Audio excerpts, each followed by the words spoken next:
নারায়ণগঞ্জে পরিত্যক্ত অবস্থায় পাওয়া 5 বস্তা এনআইডি কার্ড সহ নির্বাচনী সরঞ্জামের ব্যাপারে নির্বাচন কমিশন কি ব্যবস্থা নেয় তা জানাতে জেলা প্রশাসককে নির্দেশ দিয়েছেন স্বরাষ্ট্র উপদেষ্টা জাহাঙ্গীর আলম চৌধুরী।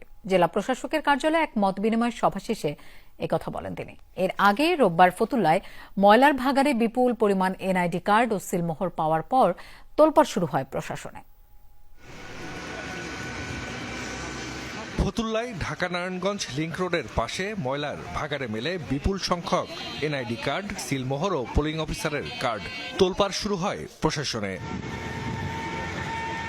প্রত্যক্ষদর্শীদের বরাত দিয়ে পুলিশ জানায়, রোববার সন্ধ্যার দিকে একটি সাদা গাড়িতে কিছু লোক ময়লার ভাগাড়ে বেশ কয়েকটি বস্তা ফেলে যায়। স্থানীয়রা এগিয়ে গেলে দ্রুত সটকে পড়ে তারা। বস্তা খুলতেই বেরিয়ে আসে জাতীয় পরিচয়পত্র, নির্বাচনী কর্মকর্তাদের সিল সহ বিভিন্ন সরঞ্জাম। এ ঘটনায় থানায় জিডি করা হয়। উদ্ধারকৃত এনআইডি সহ অন্যান্য সরঞ্জাম সবই গাজীপুর সদর এলাকার বলে জানিয়েছেন জেলা নির্বাচন কর্মকর্তা। বিষয়টি অবহিত করা হয়েছে ঊর্ধ্বতন কর্তৃপক্ষকে। 4000 মতো আইডি কার্ড, প্লাস্টিক এবং কিছু আনুষঙ্গিক দ্রব্যাদি পাওয়া গেছে। এটা গাজীপুর জেলা। এই মালামালগুলির বিষয়ে পরবর্তী পদক্ষেপের বিষয়ে আমি আমার ঊর্ধ্বতনের কাছে চিঠি লিখছি।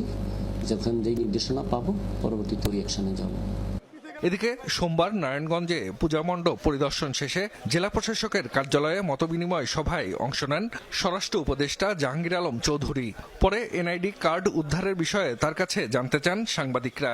অবগত হওয়ার পর স্বরাষ্ট্র উপদেষ্টা নির্বাচন কমিশন কি ব্যবস্থা নেয় তা জানানোর জন্য জেলা প্রশাসককে নির্দেশ দেন।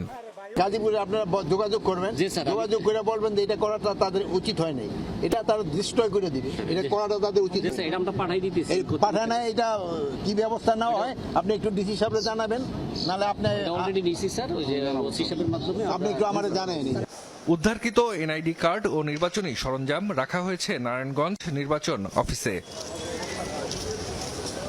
জাহিদ হাসান, যমুনা নিউজ।